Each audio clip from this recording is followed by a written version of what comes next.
Battle through the heavens god the flame emperor की कहानी में आपका स्वागत है। Episode 1371 2 star दूक्सियान late stage. हे शाओयान और सोल ईटर के मास्टर वॉइड थंडर पॉन्ड के अंदर लगातार घूम रहे थे। कुछ देर बाद उन्हें एक नैरो स्पेस थंडर पॉन्ड में दू किफे की फिगर दिखाई दी। ये काफी डार्क वॉइड था। इस वॉइड में दू किफे का डेलिकेट बॉडी हवा में धीरे धीरे खड़ा था और उसकी ब्यूटीफुल आईज टाइटली बंद थी। इस वक्त दू किफे के बॉडी के अराउंड ग्रे थंडर बोल्ट्स लगातार घूम रहे थे। क्लियरली ये grey thunder bolts thunder pond से ही निकले थे। अब वो दू किफे के बॉडी में एब्सॉर्ब हो रहे थे और एक टायरानिकल ऑरा लगातार उसके बॉडी से स्प्रेड हो रही थी। साथ ही दू किफे के आईग्रोस के बीच जो री इनकारनेशन टोकन था वो भी एक स्ट्रेंज फ्लक्चुएशन रिलीज कर रहा था, जैसे थंडर पॉन्ड के अंदर कोई चीज उसे अट्रैक्ट कर रही हो।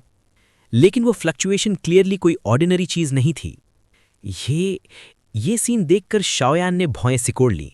उसे हमेशा लग रहा था कि ये सो कॉल्ड बिग अपॉर्चुनिटी शायद दू किफे से रिलेटेड हो। मास्टर, अब क्या करें? शाओयान ने अपने दिल की एक्साइटमेंट को कंट्रोल करते हुए धीरे से पूछा। अभी जल्दी मत करो। बेहतर होगा पहले दू किफे को खुद ही वेकअप होने दो। अगर उसकी कल्टीवेशन स्टेट को फोर्सफुली ब्रेक किया तो री इनकारनेशन टोकन पर कुछ अनएक्सपेक्टेड इफेक्ट हो सकता है। सोल ईटर के लॉर्ड ने थोड़ा सोचकर कहा।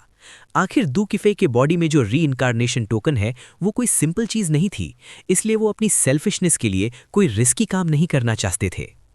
थंडर पावर इतनी स्ट्रांग है, पता नहीं क्या ये मुझे ब्रेक थ्रू करने में हेल्प करेगी? शाओयान ने हल्का सा सिर हिलाया और अपनी नजर थंडर पॉन्ड पर डाली। उसका दिल भी थोड़ा हिल गया। इन कुछ घंटों का फायदा उठाओ और थंडर पावर एब्जॉर्ब करो, क्योंकि यहाँ एक री इनकारनेटर है। थंडर पॉन्ड की काफी थंडर पावर ऑटोमेटिकली यहाँ गैदर होगी। तुम ब्रेक थ्रू कर पाओगे या नहीं ये तुम पर डिपेंड करता है, सोल ईटर ने मुस्कुराते हुए कहा। उसकी स्ट्रेंथ से वो क्लियरली नोटिस कर चुका था कि दू किफे ने थंडर पावर एब्जॉर्ब करके ऑलमोस्ट सैचुरेशन तक पहुंच लिया है। अगर ये ग्रे थंडर एब्जॉर्ब ना हुआ तो वेस्ट हो जाएगा। काफी देर बाद शाओयान ने भी मर्मर किया और उसकी आवाज में स्माइल थी। ये ग्रे थंडर पावर का सोर्स क्या था ये तो पता नहीं, लेकिन इसका पावर शाओयान के फाइटिंग इमॉर्टल ट्रिब्यूलेशन से भी स्ट्रांग था, हत्ता कि मेडिसिनल पिल ट्रिब्यूलेशन से भी ज्यादा पावरफुल। अगर ऐसा है तो चलो कल्टीवेशन स्टार्ट करते हैं, ज्यादा देर नहीं लगेगी दू किफे को वेकअप होने में, सोल ईटर के लॉर्ड ने कहा। शाओयान ने सिर हिलाया, फिर उसने अपने पैर से वॉइड को लाइटली टच किया और सीधा दू किफे की तरफ मूव कर गया। उसके बॉडी से होली फ्लेम की पावर भी इंस्टेंटली इमर्ज हो गई और उसने अपने बॉडी को कंप्लीटली रैप कर लिया। वेंग वेंग बजिंग। दू किफे ने ऑलरेडी ग्रे थंडर को एब्जॉर्ब करके सैचुरेशन तक पहुंच लिया था, फिर भी उसके डेलिकेट बॉडी के बाहर स्ट्रॉन्ग थंडर फोर्स घूम रही थी। लेकिन जैसे ही शाओयान पास आया वो थंडर जैसे सरप्राइज हो गया और लाइटनिंग स्पीड से शाओयान पर अटैक करने लगा। Dragon gods first transformation. Shaoyan ने बिल्कुल केयरलेस नहीं हुआ, क्योंकि इस लेवल का थंडर कोई मजाक नहीं था। ड्रैगन गॉड की फर्स्ट ट्रांसफॉर्मेशन ने शाओयान के बॉडी पर एक फेंट गोल्डन लस्टर भर दिया। इस स्टेट में चाहे थंडर पावर कितनी भी टायरानिकल हो, वो शाओयान को अफेक्ट नहीं कर पा रही थी। ये ग्रे थंडर बोल्ट्स काफी टायरानिकल थे, लेकिन जब वो शाओयान के बॉडी को टच करते तो उसके बॉडी की टायरानिटी और होली फ्लेम की प्रोटेक्शन की वजह से सिर्फ एक डल साउंड आता और वो इंस्टेंटली वैनिश हो जाते। बस एक फेंट पावर का ट्रेस शाओयान के बॉडी में एंटर करता। जैसे ही ये साउंड हुआ, दू किफे की ब्यूटीफुल आईज थोड़ी सी फ्लिकर हुई, लेकिन उसने आंखें नहीं खोली और थंडर पावर एब्जॉर्ब करती रहीं। ग्रे थंडर पूल के अंदर टेरिफाइंग वायलेंट थंडर लगातार बीट कर रहा था। हर बीट पर वॉइड में स्पेस रिपल्स बन रहे थे, लेकिन अगले मोमेंट वो सब शाओयान एब्जॉर्ब कर लेता।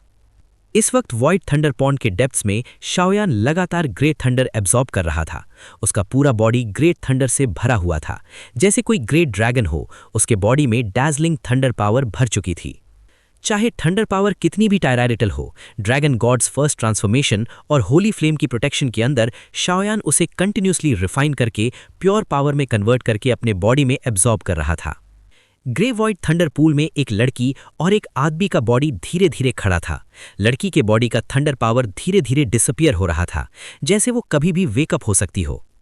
और शाओयान के बॉडी के बाहर वायलेंट ग्रे थंडर लगातार रॉर कर रहा था। Thick arm sized thunder beams लगातार वॉइड से निकलकर शाओयान पर अटैक कर रही थीं, लेकिन इस अटैक से शाओयान पर कोई इफेक्ट नहीं हो रहा था। उल्टा उसके बॉडी की पावर और सॉलिड हो रही थी। वॉइड थंडर पॉन्ड के अंदर ग्रे थंडर पावर एंडलेस लग रही थी। इसी तरह एब्जॉर्ब करते करते 1 मंथ पल भर में गुजर गया। इस 1 मंथ के अंदर दो किफई का ऑरा कंप्लीटली स्टेबलाइज हो गया और उसकी strength directly 2 star Douxian perfect stage तक पहुंच गई। ये देखकर शाओयान सीक्रेटली शॉक्ड हो गया। लेकिन शाओयान ने भी इस मंथ में काफी गेन्स किए, लिमिट तक पहुंच गया। कुछ देर बाद शाओयान ने अपनी आईज स्लोली ओपन की। उसने नोटिस किया कि उसके बॉडी का डो कोर ग्रे थंडर को रेजिस्ट करना स्टार्ट कर दिया है। उसने हेल्पलेसली सिर हिलाया।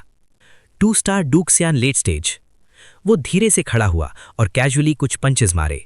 हर पंच के साथ ग्रे थंडर की पावर फ्लो हो रही थी, जिसने उसके अटैक्स को एक्सट्रीमली टायरानिकल बना दिया। अब 2 स्टार दूक्सियान लेट स्टेज पर fighting spirit, holy flame, dragon gods first transformation और सोल फाइटिंग स्किल्स के साथ अगर किसी रियल 3 स्टार दूक्सियान से भी फाइट हो तो मैं इजीली लड़ सकता हूं। अपने बॉडी के पावर को फील करते हुए शाओयान के लिप्स पर स्माइल आ गई। लेकिन शाओयान थोड़ा हेल्पलेस भी था। जितना आगे बढ़ता है, स्ट्रेंथ इंप्रूव करना उतना ही मुश्किल हो जाता है।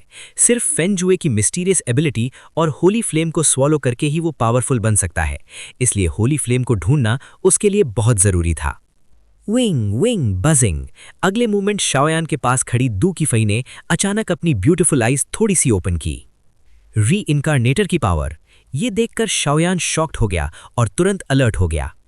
लिटिल गाय और सोल ईटर के मास्टर, सच में बहुत टाइम हो गया। सिल्वर बेल जैसी एक हंसी वाली आवाज पूरे वॉइड में गूंज उठी। उस मोमेंट अराउंड का एक्सट्रीमली टायरानिकल ग्रे थंडर भी शांत हो गया और सब दू किफे के सामने गैदर हो गया। इस वक्त दू किफे की ब्यूटीफुल आइज में ग्रे एनर्जी स्लोली इमर्ज हो रही थी। उसके आईब्रोज के बीच जो री इनकारनेशन टोकन था वो भी ब्राइट लाइट रिलीज कर रहा था। ले लॉर्ड, शाओयान ने धीरे से बोला, लेकिन उसके दिल में शॉक भर गया। मेरे साथ चलो। शाओयान के शॉक्ड एक्सप्रेशन के काम होने से पहले ही डू किफई ने तुरंत कहा। लेकिन शाओयान को धीरे धीरे फील हो रहा था कि इस वक्त डू किफई शायद खुद नहीं थी, बल्कि उसके बॉडी में जो रीइनकारनेशन टोकन है उसकी कोई स्पिरिचुअल पावर उसे कंट्रोल कर रही थी। मास्टर, शाओयान ने धीरे से जवाब दिया और तुरंत सोल ईटर मास्टर से पूछा, आखिर थंडर लॉर्ड जैसा पावर हाउस अगर सिर्फ सोल रेमनेंट भी हो तो भी उसे इजीली डिस्ट्रॉय कर सकता है। उसके पीछे जाओ, वो तुम्हें थंडर पॉन्ड के हार्ट तक ले जाएगी। थंडर पॉन्ड के कोर एरिया में कभी कोई ह्यूमन नहीं गया क्योंकि वहां बहुत पावरफुल रिस्ट्रिक्शन है, लेकिन उसके साथ जाओगे तो तुम्हें कोई रोक नहीं पाएगा, सोल ईटर के लॉर्ड ने कहा। शाओयान ने सिर हिलाया और तुरंत डू किफई के पीछे चल दिया। दोनों कल्टीवेशन थंडर पूल को क्रॉस करके सीधा डेप्थ्स की तरफ बढ़ गए। क्या हम पहुंच गए? शाओयान धीरे से बोल पड़ा, क्योंकि जैसे जैसे वो डू किफई के साथ वॉइड में आगे बढ़ रहा था, थंडर पावर और ज्यादा टायरेनिकल होती जा रही थी। वेंग बजिंग। अगले मोमेंट दोनों थंडर पॉन्ड के डीपेस्ट एरिया में एक ग्रे थंडर लाइट स्पॉट के पास पहुंच गए। क्लियरली ये कोर एरिया था। क्रैश। कितनी पावरफुल कन्फाइनमेंट है। जैसे ही शाओयान उस ग्रे लाइट स्पॉट के पास आया, उसके सोल के अंदर से एक टेरिफाइंग प्रेशर फील हुआ, जैसे वो किसी पावरफुल एनिमी का सामना कर रहा हो। पफ्ट। डू किफई की ब्यूटीफुल आईज थोड़ी सी फ्लिकर हुई और उसके आईब्रोज के बीच का सिल्वर थंडर एक वीक पावर रिलीज करते हुए शाओयान को प्रोटेक्ट करने लगा। कितनी पावरफुल। शाओयान ने फील किया कि जैसे ही ये थंडर पावर एक्टिवेट हुई, यहाँ का सारा प्रेशर इंस्टेंटली डिसअपियर हो गया। इससे शाओयान और भी क्यूरियस हो गया डू किफई के रीइनकारनेशन टोकन के बारे में। इतने सालों बाद मैं फिर से वापस आ गई। डू किफई की ग्रे आइज ने सामने के ग्रे लाइट स्पॉट को देखते हुए एक रिलीफ फील किया। चलो। एक सॉफ्ट शाउट के साथ डू किफई और शाओयान दोनों ग्रे लाइट स्पॉट के अंदर डिसअपियर हो गए। जैसे ही शाओयान उस ग्रे लाइट स्पॉट के अंदर गया, उसने देखा कि ये फिर से एक वॉइड स्पेस है, लेकिन ये वॉइड इतना पावरफुल था कि शाओयान अपनी फुल स्ट्रेंथ से भी इसे जरा सा भी डैमेज नहीं कर सकता था। शाओयान का फेस शॉक से भर गया। उसके सामने एक 1000 फीट बड़ा ग्रे लेक था। ये ग्रे लेक बिल्कुल साइलेंट और लाइफलेस था, लेकिन इसके अंदर जो ग्रे कलर था उसमें टेरिफाइंग थंडर पावर थी जो शाओयान के स्कैल्प को नंब कर रही थी। ये एक जाइंट थंडर पूल था जो पूरे ग्रे थंडर से बना हुआ था। यहीं रुको, मुझे अपनी रेमिनेंट सोल को समन करना है, वरना ये स्पिरिचुअलिटी ज़्यादा देर तक नहीं टिक पाएगी। थोड़ी देर बाद डू किफई ने थंडर पॉन्ड की डेप्थ्स को देखते हुए धीरे से कहा, वेंग ओम।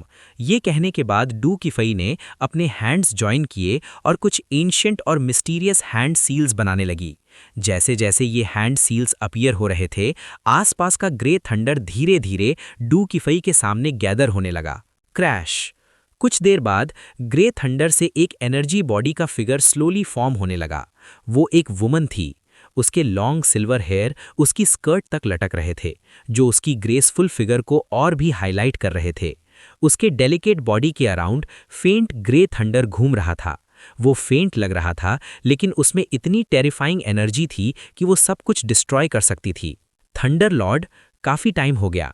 शाओ यान के बॉडी के अंदर से सोल ईटर भी तुरंत बाहर आया और ह्यूमन फॉर्म में उस फिगर को देखकर बोला, सोल ईटर मास्टर, तुम अभी तक नहीं गिरे? एनर्जी शैडो ने अपीयर होते ही सोल ईटर को नोटिस कर लिया। उस वक्त मेरी किस्मत अच्छी थी और मैं बच गया, सोल ईटर ने थोड़ा ऑकवर्ड फील करते हुए कहा। उस वक्त वो सीरियसली इंजर्ड हो गया था और कॉफिन में कल्टीवेशन कर रहा था, तब शाओ यान ने उसे डिस्कवर किया था। पफ्ड। इस मोमेंट डू किफई अचानक नॉर्मल हो गई। क्या हुआ? ये जगह कहाँ है? डू किफई ने आसपास देखते हुए कंफ्यूज होकर पूछा, लेकिन उसके सामने जो ग्रे और ब्लैक एनर्जी थी, उससे उसे एक डेंजरस ऑरा फील हो रहा था। डू किफई, सच में अच्छा नाम है। थंडर लॉर्ड ने ये सुनकर अपनी नज़र डू किफई पर डाली। आखिर ये लड़की उसका रीइंकारनेशन बॉडी थी। सीनियर, आप? थंडर लॉर्ड की गेज से डू किफई पर एक टेरिफाइंग प्रेशर आ गया, लेकिन उसके आईब्रोज के बीच का ग्रे रीइंकारनेशन टोकन भी एंशिएंट पैटर्न्स रिलीज करने लगा। जैसे मैंने सोचा था। थंडर लॉर्ड ने रीइंकारनेशन टोकन कंफर्म करने के बाद स्माइल की। थंडर लॉर्ड, आप जैसे पावरफुल बीइंग भी फॉल हो गए? सोल ईटर ने पूछा। बिल्कुल, एलियंस की स्ट्रेंथ हमारी इमेजिनेशन से भी ज्यादा है। उस वॉर में बहुत सारे पावरफुल्स गिर गए थे। थंडर लॉर्ड के फेस पर एक कोल्ड एक्सप्रेशन आ गया। क्लियरली जब भी वो एलियंस के बारे में सोचती थीं, उनके अंदर इंटेंस किलिंग इंटेंट जाग जाता था। ये सिर्फ मेरी रेमिनेंट सोल है। मेरे पास ज्यादा मेमोरीज और टाइम नहीं है, इसलिए अब मैं मेन काम पर आती हूँ, थंडर लॉर्ड ने कहा। सोल ईटर ने भी सीरियस होकर सिर हिलाया, क्योंकि सबसे इंपॉर्टेंट काम था डू किफई के बॉडी में रीइंकारनेशन पावर को एक्टिवेट करना। बहुत टाइम तक रीइंकारनेशन टोकन सप्रेस होने की वजह से इसकी पावर अनस्टेबल हो गई थी। अगर जल्दी कुछ नहीं किया गया तो ये रीइंकारनेशन फेल हो सकता है, और अगर रीइंकारनेशन फेल हो गया तो ना सिर्फ थंडर लॉर्ड कंप्लीटली डिसअपियर हो जाएगी, बल्कि डू किफई का बॉडी भी डिस्ट्रॉय हो जाएगा। इसलिए रीइंकारनेशन पावर को एक्टिवेट करना जरूरी था। तुम्हारा नाम शाओ यान है ना? थंडर लॉर्ड ने अचानक शाओ यान की तरफ देखकर पूछा। जी, मेरा नाम शाओ यान है। सीनियर, क्या बात है? शाओ यान थोड़ा कंफ्यूज हो गया। इस सिचुएशन में इन्वॉल्व होना उसके लिए रिस्की था। मुझे तुम्हारे बॉडी से शाओ क्लैन ब्लडलाइन की फ्लक्चुएशंस फील हो रही हैं। मुझे पता है पुरानी जनरेशन की ग्रजेस को नेक्स्ट जनरेशन पर निकालना ठीक नहीं है, लेकिन उसके साथ मेरा हिसाब फ्यूचर में जरूर होगा, थंडर लॉर्ड ने थोड़ी गुस्से से कहा। उसके आसपास थंडर पावर और भी टेरिफाइंग हो गई। शाओ यान ने यह सुनकर फील किया कि शायद शाओ क्लैन के किसी पावरफुल मेंबर ने कभी थंडर लॉर्ड को ऑफेंड किया होगा। छोड़ो, वो बातें तब करेंगे जब मैं फुली वेकअप हो जाऊंगी, लेकिन उससे पहले मुझे तुमसे एक रिक्वेस्ट है, थंडर लॉर्ड ने थोड़ा रुक कर कहा। कैसी रिक्वेस्ट? शाओ यान ने पूछा। डू किफई को प्रोटेक्ट करो जब तक उसके बॉडी की रीइंकारनेशन पावर कंप्लीटली अवेकन ना हो जाए।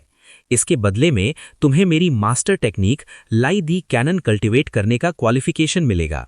उसकी रेनबो जैसी पावरफुल वॉइस पूरे थंडर पॉन्ड में गूंज उठी। Battle through the heavens god, the flame emperor, episode 1373, reincarnation. लाई दी कैनन, ये वर्ड सुनते ही शाओ यान शॉक हो गया। ऑब्वियसली उसने कभी ये नाम नहीं सुना था, लेकिन अगर थंडर लॉर्ड इसे इतनी सीरियसली बोल रही है तो ये कोई सिंपल चीज नहीं हो सकती। लाई दी कैनन। सो लीटर भी ये सुनते ही शॉक्ड एक्सप्रेशन दिखाने लगा। थंडर लॉर्ड की स्ट्रेंथ दुनिया के सबसे पावरफुल लोगों में से एक मानी जाती है, और ऐसे हर पावर हाउस के पास कुछ फेमस फाइटिंग स्किल्स या पावरफुल मेथड्स होते हैं। सोल ईटर लॉर्ड की सबसे बड़ी फेम उसके सोल ईटर टैलिस्मन की वजह से है, जिसके सामने दुनिया की सारी सोल्स चींटी जैसी लगती हैं। और थंडर लॉर्ड की सबसे पावरफुल टेक्निक है थंडर एम्परर का होली कैनन। जब थंडर एम्परर का कैनन रिलीज होता है तो आसमान भी टूटकर सुबह की रोशनी फैल जाती है। इससे ही पता चलता है कि थंडर एम्परर का ये टोम कितना टायरैनिकल है। ये तो सच में बहुत बड़ी अपॉर्चुनिटी है। सोल ईटर लॉर्ड धीरे से बोल पड़ा। तुम्हें पता होना चाहिए कि ऐसे सुपर पावरफुल लोगों के पास कुछ ही अल्टीमेट टेक्निक्स होती हैं और वही उनकी फेम का रीजन होती हैं। छोटे लड़के, तुम्हारा क्या ख्याल है? थंडर लॉर्ड ने सोल ईटर को देखकर फिर शाओ यान से पूछा। ये मेरे लिए ऑनर है। शाओ यान ने धीरे से सिर हिलाया। उसे पता नहीं था कि थंडा एम्परर कैनन क्या है, लेकिन सोल ईटर के शॉक्ड रिएक्शन से उसे पता चल गया कि ये सोल ईटर टैलिस्मन के लेवल की पावर होगी। टीचर, मास्टर, दू किफई जो अब तक चुप थी इस वक्त धीरे से बोल पड़ी। उसकी आवाज में एक अजीब सी जिद थी और उसकी आंखें थोड़ी सी रेड हो गई थीं। फेयर, क्या हुआ? थंडर लॉर्ड ने तुरंत पूछा, जैसे उसे कुछ फील हो गया हो। मास्टर, मैं रीइंकार्नेटर नहीं बनना चाहती। क्या ये चीज शाओ यान को दे सकते हैं? दू किफई ने हिम्मत जोड़कर अपने आईब्रोज के बीच के मिस्टीरियस पैटर्न को टच किया और धीरे से कहा। उसे नहीं पता ये क्या है, लेकिन उसे फील हो रहा था कि इसमें दुनिया को हिला देने वाली पावर है। दू किफई ठंडा वैली के मास्टर दू तियानहोंग की इकलौती बेटी है। उसकी मदर काफी पहले गुजर चुकी थीं। ठंडा वैली में सब लोग उसे बहुत प्यार करते थे, लेकिन फिर भी वो सिर्फ एक नॉर्मल लड़की बनना चाहती थी। रीइंकार्नेशन पावर के साथ बहुत ज्यादा रिस्पॉन्सिबिलिटीज आ जाती हैं। ये बात थंडर लॉर्ड भी कुछ देर के लिए स्टंड हो गई। उसके लेवल का पावर हाउस तो ऐसा होता है जिससे लोग चीजें मांगते हैं, लेकिन आज कोई उसकी पावर लेने से मना कर रहा था। लेकिन दू किफई की बातों से उसे फील हुआ कि वो किसी चीज से डर रही है। मैं सिर्फ एक नॉर्मल लड़की बनना चाहती हूँ। जब सही एज आए तो किसी पसंद के आदमी से शादी करूं, बच्चे हों और नॉर्मल लाइफ जीऊं। दू किफई ने धीरे से कहा, लेकिन थंडर लॉर्ड ने तुरंत फील कर लिया कि उसकी बात में झूठ है। ये सुनकर शाओ यान और सोल ईटर दोनों कुछ देर के लिए चुप हो गए। रीइंकार्नेटर की आइडेंटिटी बहुत पावरफुल होती है, लेकिन उसके साथ बहुत बड़ा बर्डन भी आता है। ये चीज जबरदस्ती नहीं की जा सकती। अगर तुम नहीं चाहती तो मैं तुम्हारे लिए रीइंकार्नेशन पैटर्न रिमूव कर देता हूं। थंडर लॉर्ड ने थोड़ी देर सोचकर कहा। रीइंकार्नेशन सिर्फ तभी पॉसिबल है जब इंसान खुद विलिंग हो, वरना इसका पावर अनप्रिडिक्टेबल हो सकता है। Thank you. ये सुनकर दू किफई की आंखों में आंसू आ गए। मेरे साथ चलो। थंडर लॉर्ड की आवाज में थोड़ी सी मजबूरी थी। फिर एक bright grey light curtain appear हुआ जो दू किफई और थंडर लॉर्ड को कवर कर गया। मास्टर, ये शाओ यान को अब समझ आ रहा था कि दू तियानहोंग इतना वरीड क्यों था। रीइंकार्नेशन पावर दाक्षियान वर्ल्ड को फॉरेन ईवल रेस से बचाने में हेल्प कर सकती है, लेकिन उसके लिए किसी एक इंसान को इतना बड़ा सैक्रिफाइस करना पड़ता है, और ये बर्डन एक लड़की के लिए बहुत हैवी है। सब कुछ किस्मत पर छोड़ दो, सोल ईटर ने भी हेल्पलेस टोन में कहा। फेयर, तुम किस बात से डर रही हो? थंडर लॉर्ड ने लाइट कर्टन के अंदर दू किफई को देखते हुए जेंटली पूछा। वेंग बजिंग। थंडर लॉर्ड का ये सवाल सुनकर दू किफई के दिल की इमोशंस बाहर आ गईं। ये पावर बहुत ज़्यादा स्ट्रांग है। मुझे डर है कि कहीं मैं इसे कंट्रोल न कर पाऊं और मेरे आसपास के लोगों को हर्ट न कर दूं। दू किफई की आंखों के कोने फिर से गीले हो गए। उसके बचपन की एक मेमोरी थी। रीइंकार्नेशन टोकन उसके इमोशन से रिएक्ट करता था। एक बार उसके अनकंट्रोल्ड पावर की वजह से उसने अपनी चाइल्डहुड बेस्ट फ्रेंड को ऑलमोस्ट मार दिया था। इसी वजह से उसकी मदर ने अपनी लाइफ सैक्रिफाइस करके उस पावर को सील किया था। तब से दू किफई इस पावर से डरने लगी थी। चिंता मत करो, जब ये प्रोसेस स्टेबल हो जाएगा तो मेरी पावर को प्रॉपर्ली कंट्रोल कर पाओगी। फिर कभी पावर आउट ऑफ कंट्रोल नहीं होगी, और जब तुम मेरी पावर को कंप्लीटली कंट्रोल कर लोगी तब मैं भी रीबॉर्न हो जाऊंगी। थंडर लॉर्ड ने जेंटली स्माइल करते हुए कहा। क्या मैं शाओ यान से ज्यादा पावरफुल बन सकती हूं? दू किफई ने थोड़ी देर सोचकर पूछा। बिल्कुल, थंडर लॉर्ड ने स्माइल करते हुए जवाब दिया। ये सुनकर दू किफई सरप्राइजिंगली काम हो गई। उसे पता था कि रीइंकार्नेटर की आइडेंटिटी स्पेशल होती है। तुम्हें उस शाओ यान में थोड़ा इंटरेस्ट है ना? थंडर लॉर्ड ने पूछा। नहीं, दू किफई थोड़ा स्टैमर करने लगी। सच में उसे भी समझ नहीं आ रहा था कि शाओ यान के लिए उसकी फीलिंग्स क्या है। शायद दोस्ती से ज्यादा, शायद प्यार भी हो सकता है, लेकिन उसे डर था कि कहीं फ्यूचर में वो रीइंकार्नेशन पावर कंट्रोल ना कर पाए। शाओ यान शाओ क्लैन का मेंबर है, वो क्लैन जिन्होंने हेवन और अर्थ के वॉर में ग्रेट अचीवमेंट्स किए थे, और शायद शाओ यान उस क्लैन का लास्ट सर्वाइविंग मेंबर है। इसलिए उसका future mission foreign evil race से फाइट करना ही होगा। अगर तुम्हें मेरी पावर मिल जाती है तो फ्यूचर में तुम उसकी हेल्प भी कर सकती हो, और तुम्हें पता है ना, जो पहले मून तक पहुंचता है वही जीतता है। थंडर लॉर्ड ने कहा। Master, thank you. चलो शुरू करते हैं। वो थंडर लॉर्ड की रीइंकार्नेशन थी जो थंडर पावर को कंट्रोल करती है। रीइंकार्नेशन सक्सेसफुल होने के बाद तुम्हें मेरी पावर मिलेगी, लेकिन मैं तुम्हें रिप्लेस नहीं करूंगी। तुम फिर भी तुम ही रहोगी। वेंग बजिंग। डू किफई के आईब्रोज से डैज़लिंग ग्रे थंडर की कुछ स्ट्रैंड्स थंडर लॉर्ड की बॉडी में चली गईं। फिर थंडर लॉर्ड के बॉडी पर एंशिएंट हिडन पैटर्न्स अपीयर होने लगे। वो सब थंडर एनर्जी पे सरफेस होने लगे और फिर वापस डू किफई के बॉडी में लौटने लगे। ये प्रोसेस बार बार रिपीट होने लगा और धीरे धीरे डू किफई के बॉडी के अंदर एक मैजेस्टिक पावर ग्रो होने लगी जो दुनिया को हिला सकती थी। रीइंकार्नेशन क्या शुरू हो गई? सोल ईटर ने सामने के एयर टाइट लाइट कर्टन से निकलती हुई फेंट लाइट को देखकर स्माइल की। सीनियर थंडर लॉर्ड का मेथड सच में अमेजिंग है। शाओ यान भी ये देखकर हैरान हो गया। अब जब तुमने थंडर लॉर्ड का टास्क कंप्लीट कर दिया है तो अब तुम्हारी बारी है ये ग्रेट अपॉर्चुनिटी पाने की। सोल ईटर ने रीइंकार्नेशन की फ्लक्चुएशंस को देखते हुए धीरे से स्माइल की। Big chance? शाओ यान ने ये सुनते ही उसकी आंखें चमक उठीं। ऑब्वियसली वो काफी टाइम से इस चीज का वेट कर रहा था। वैंग बजिंग। अगले मोमेंट लाइट कर्टन के अंदर से थंडर लॉर्ड का फिगर धीरे धीरे बाहर आया। बुढ़े आदमी, तुम रोज मेरी अपॉर्चुनिटी के बारे में ही सोचते रहते हो। मेरी अपॉर्चुनिटी तो मेरी रीइंकार्नेटर के लिए है, इस लड़के की बारी कहाँ आती है? और ऊपर से ये लड़का शाओ क्लैन का मेंबर है। मैंने इसे यहाँ से भगाया नहीं, वही बहुत बड़ी बात है। थंडर लॉर्ड जैसे ही अपीयर हुई उसने तुरंत सोल ईटर और शाओ यान को डांट दिया। लेकिन इस वक्त थंडर लॉर्ड की पावर क्लियरली बहुत कमजोर हो चुकी थी। उसका बॉडी भी काफी इल्यूजरी लग रहा था। और शाओ यान के लिए सबसे कंफ्यूजिंग बात यह थी कि शाओ क्लैन का कौन सा मेंबर इस थंडर लॉर्ड को इतना गुस्सा दिला चुका है। ऐसा मत करो, अभी डू किफई तुम्हारी पावर एब्जॉर्ब कर रही है और धीरे धीरे रीइंकार्नेशन प्रोसेस स्टार्ट होगा। इसलिए ये थंडर पूल की अपॉर्चुनिटी सिर्फ मेरे डिसाइपल को ही मिल सकती है। सोल लीडर लॉर्ड मुस्कुराकर बोला, जैसे उसने थंडर लॉर्ड की सोच पहले ही समझ ली हो। ये लड़का तुम्हारा डिसाइपल है? मुझे तो लगता है तुम काफी कंजूस हो। एक डिग्निफाइड सोल ईटर अपने ही डिसाइपल को कुछ नहीं देता। अगर ये बात बाहर फैल गई तो? थंडर लॉर्ड ने आंखें घुमाते हुए कहा। क्लियरली शाओ यान को अब तक सोल ईटर का कोई रियल इनहेरिटेंस नहीं मिला था। बकवास बंद करो, जल्दी शुरू करो, नहीं तो मेरे डिसाइपल से एक्सपेक्ट मत करना कि वो डू किफई को प्रोटेक्ट करेगा। सोल ईटर ने थोड़ा सीरियस होकर कहा। उसके पास भी कोई चॉइस नहीं थी। वो अभी इंजर्ड था और उसकी ज्यादा नॉलेज घोस्ट वर्ल्ड से रिलेटेड थी जो शाओ यान के काम की नहीं थी। किफई को रीइंकार्नेशन एब्जॉर्ब करने में काफी टाइम लगेगा, इसलिए ये अपॉर्चुनिटी तुम्हें दे दी जाती है। मेरे साथ आओ।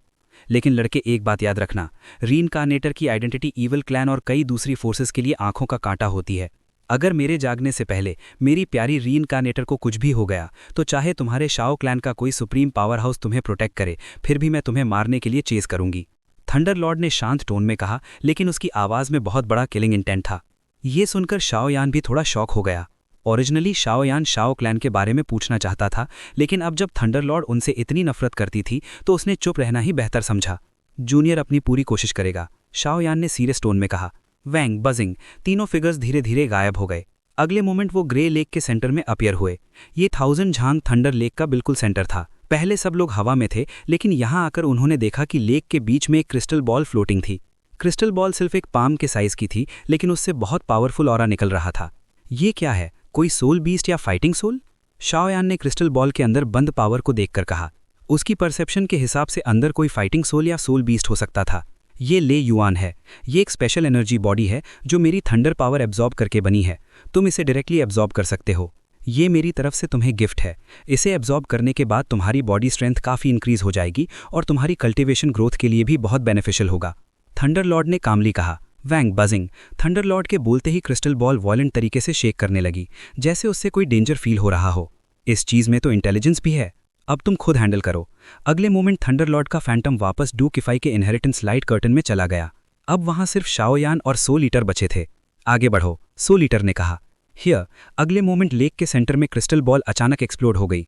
एक डैज़लिंग ग्रे थंडर लाइट बॉल तुरंत शाओ यान की तरफ शूट करने लगी। कितनी वॉयलेंट पावर है! शाओ यान ने यह देखकर शॉक फील किया।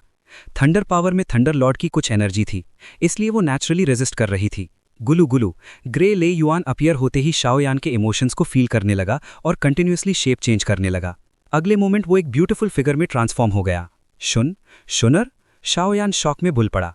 उसके सामने एक लड़की खड़ी थी जिसके लॉन्ग ब्लू हेयर थे और फ्लॉलेस स्किन थी। वो बिल्कुल शुनर जैसी लग रही थी, वो लड़की जिसे शाओ यान हमेशा याद करता था। ये लड़का भी अपने शाओ क्लैन के एंसेस्टर्स की तरह प्लेबॉय निकला।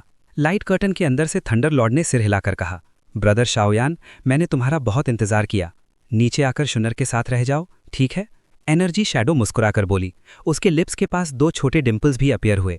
उसका हर मूवमेंट बिल्कुल रियल लग रहा था। क्रैश। जैसे ही उसने शाओ यान का स्टंट एक्सप्रेशन देखा, शुनर का बॉडी डैज़लिंग ग्रे एनर्जी से भर गया और वो इंस्टेंट स्पीड से शाओ यान की तरफ अटैक करने लगी। शुनर, जब घोस्ट वर्ल्ड का काम खत्म हो जाएगा तब मैं तुम्हें मिलने जरूर आऊंगा। शाओयान ने धीरे से अपनी आंखें बंद कर ली। उसके बॉडी से डैजलिंग सोली फ्लेम फूट पड़ी। सोली फ्लेम? ये सीन देखकर ले युआन शुनर शॉक में हो गया।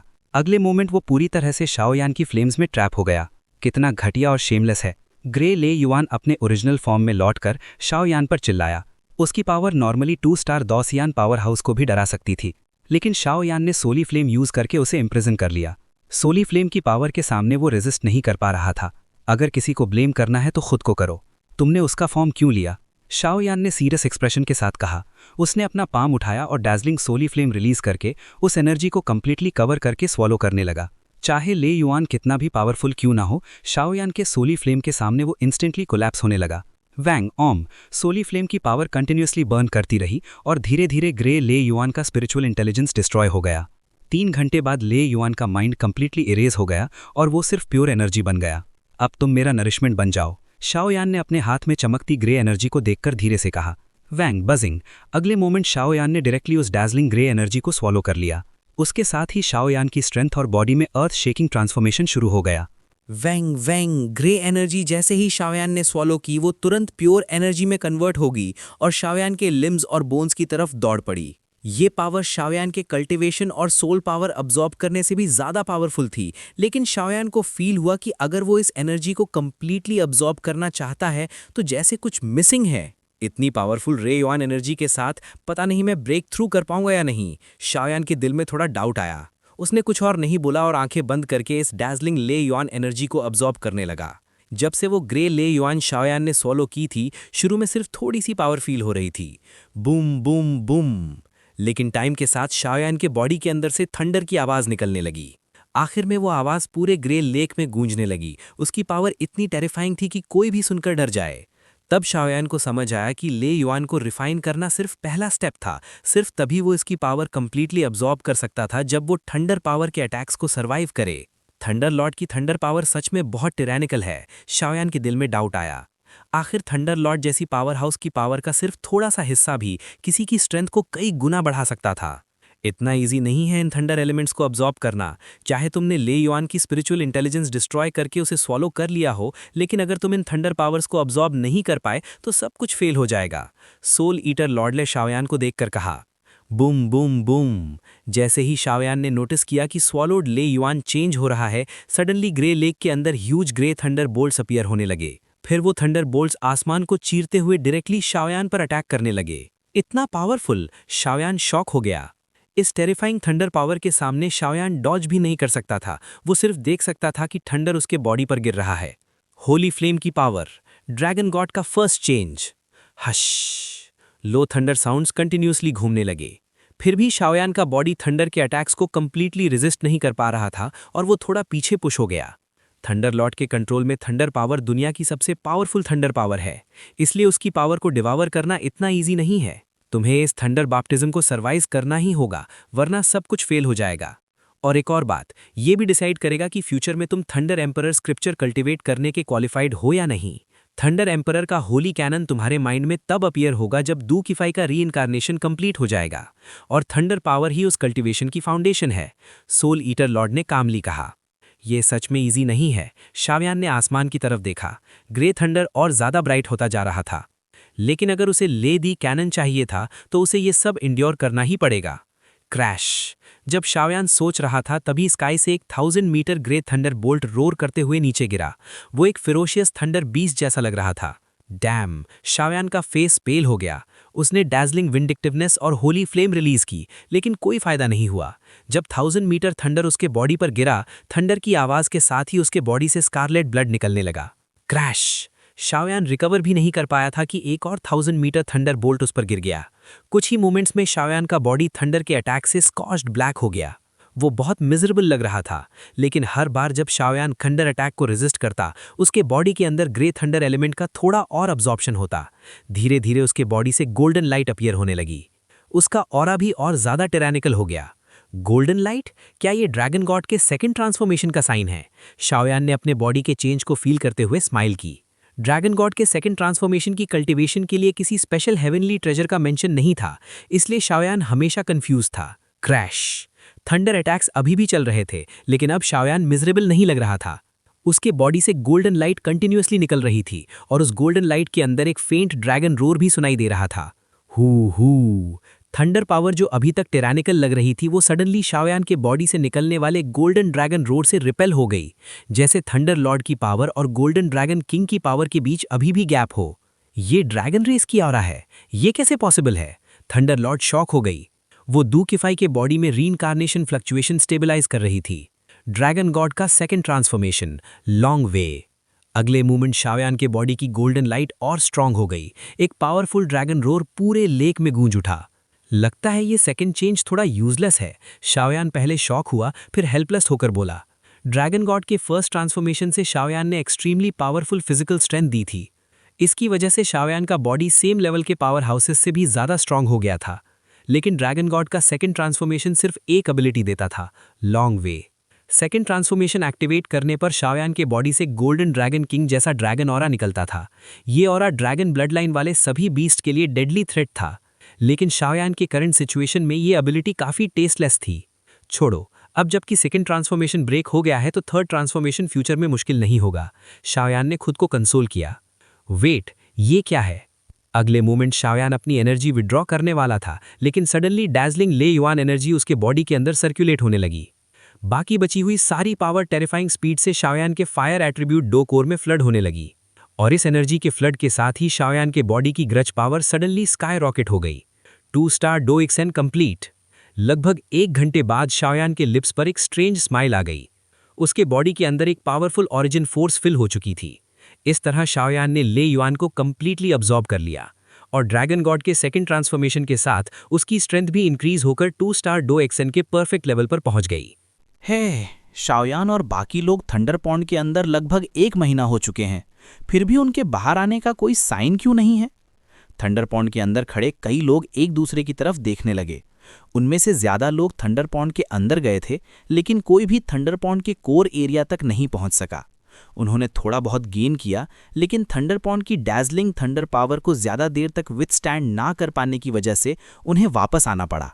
थंडर पॉन्ड के कोर एरिया में डेफिनेटली कोई ट्रेजर है, लेकिन वहां बहुत टायरानिकल रिस्ट्रिक्शंस लगे हुए हैं, इसलिए हमारी स्ट्रेंथ से वहां घुसना पॉसिबल नहीं है। ल्यू किंग ने आसमान की तरफ देखते हुए कहा, जहां वॉइड थंडर पॉन्ड का एंट्रेंस हवा में सस्पेंडेड था। ल्यू किंग के पास एक स्ट्रेंज ट्रेजर भी था और वो होली सी की हाई रैंकिंग मेंबर भी थी। फिर भी इस सिचुएशन में वो कुछ नहीं कर सकती थी। उम्मीद है वो लोग सक्सीड हो जाएंगे, युनची ने हेल्पलेसली सर हिलाकर कहा। अभी तक सिर्फ 3 लोग बाहर नहीं आए थे, मूगे, शाओयान और डू किफेई।